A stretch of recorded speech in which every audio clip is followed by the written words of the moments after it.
Eh Pierre, il y a l'ombre hein.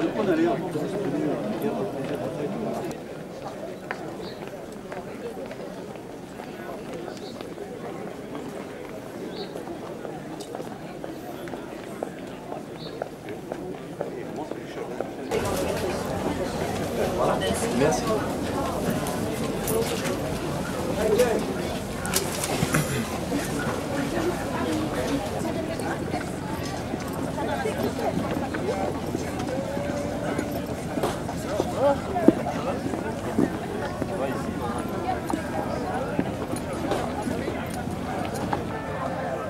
Theodore served in the 25th Machine Gun Company as second lieutenant.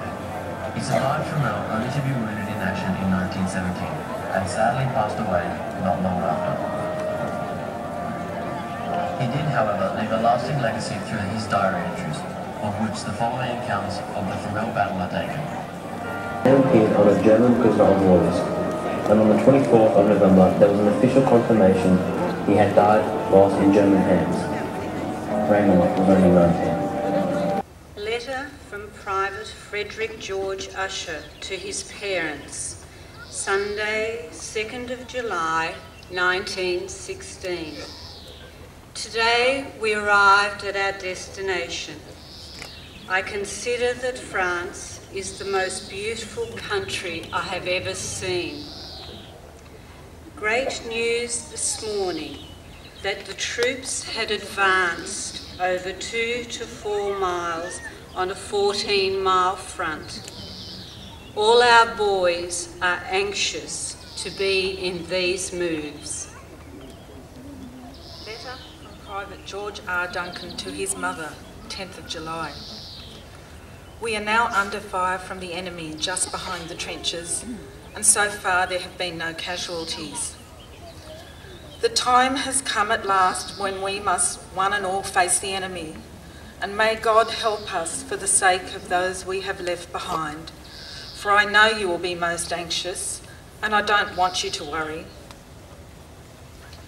Dear Mother, keep praying and keep happy. It's no use being sad. There is too much sorrow in France. Your loving son, George. The last letter of Private Henry Turnbull, close to the front, to his sister. Dear sister, when the shells are coming over, it is like hell upon earth. They don't keep it up for long, but it's bad enough. It has been raining for a few days. The trenches are up to the boots' heads in muck. Last letter from Thomas Sidney Wolfe to his wife, Tuesday 18th July 1916. My darling wife, I am writing this to be sent to you in case anything happens and I am killed tonight. I have just been ordered to attack tomorrow and am taking my company over in the front line. I am absolutely confident of my men and we will get through all correctly, but we are certain to have casualties. My darling, it is a queer feeling knowing that the chances are that we shall be a smaller party tomorrow. Cheer up and take care of Dick. You will need all your strength to bring him up and look after him. God bless you, my darling wife and boy. I love you with all my heart. Last letter of Corporal Frank Steed to his wife Alice and baby Jean. Dear wife and girlie, you are both very much in my thoughts lately. Perhaps this will be the last chance for a while I will have of writing to you, so I'd like to say a few things in case I get put out of action for a while. I know what the cost is to you and how deeply you will feel, but remember, we are not and never will be separated. We may be perhaps out of sight of one another, but our spirits will always be together. And I want you to always think that and bring up our darling to think the same. I don't want you to point me out to her as an angel without wings. You know me better than that. But try to point out to her that I was only one of thousands who were prepared to do their duty at all costs.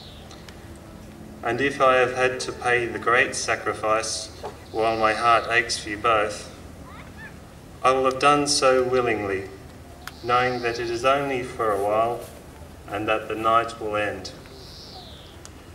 Letter from Private George Martindale to his father, morning of 19th of July.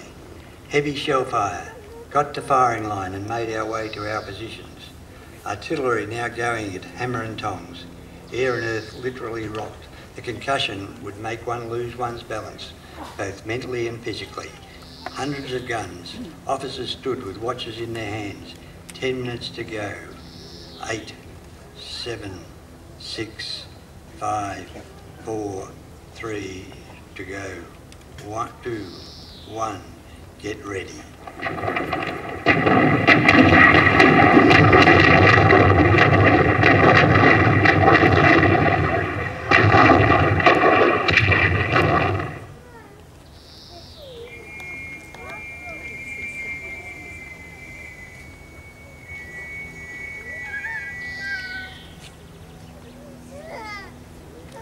From the records of the 16th Bavarian Reserve Regiment.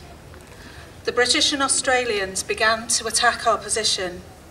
They were met head-on by the fire of our infantry machine guns. Again and again they tried in vain to form a firing line and press forward. The German machine guns decimated their ranks.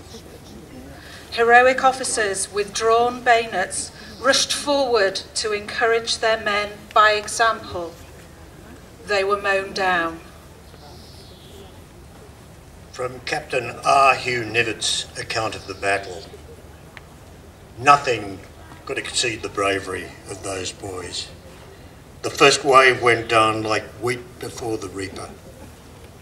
When the time came for the second wave to go over, there was not a man left standing from the first.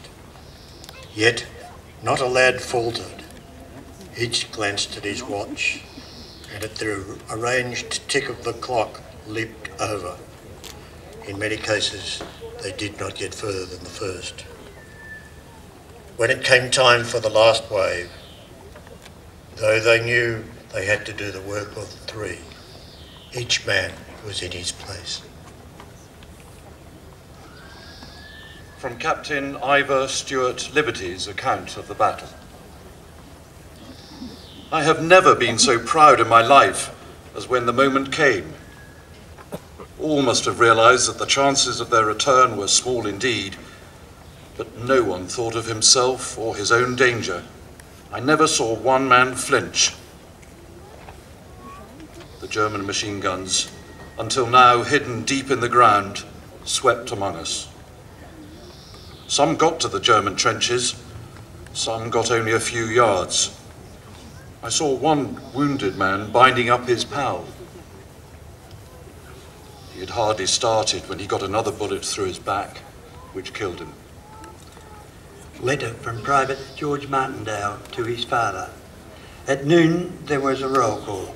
We went into action 20 hours previously, a Virgin regiment at full strength. 97 answered their names, 97 out of 1,000, and all practically within half an hour.